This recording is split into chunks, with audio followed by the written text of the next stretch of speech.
Bienvenue à l'EARL à Lorey-du-Bois. Je suis productrice de céréales sur une petite commune mayonnaise, la Bazouge de Chemerey.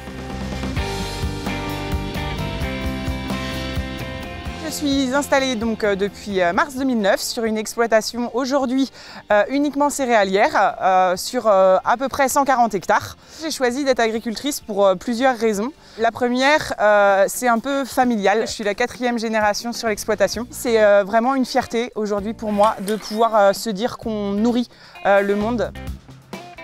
J'ai une partie de mon blé, à peine 10% de ma surface, mais qui est destinée justement à ce projet donc de création d'une baguette 100% mayonnaise. Donc du coup, moi j'ai que 10%. Pourquoi? Parce que du coup, on est un ensemble de 18 agriculteurs pour ce projet-là.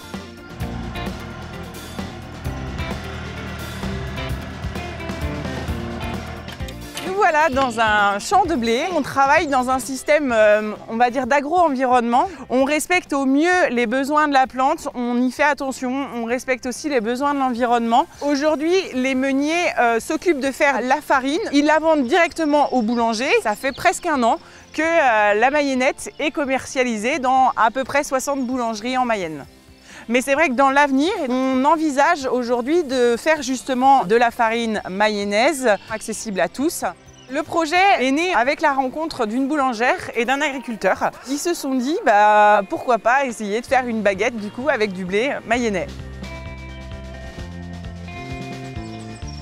Je pense que l'avenir, elle est assez dans le local. Vous pouvez faire confiance à vos agriculteurs français. On est classé dans les meilleurs au niveau de l'agriculture et je parle au niveau mondial. Si j'avais quelque chose à changer dans mon métier, ça serait juste le regard des autres qui malheureusement croient plus ce qu'on leur montre que ce que nous, on leur montre aujourd'hui. Vous voyez, j'ai rien à vous cacher. Tout ça, c'est ce que je produis. Si vous avez une question, c'est vraiment de venir nous la poser à nous, les agriculteurs, et à nous faire confiance.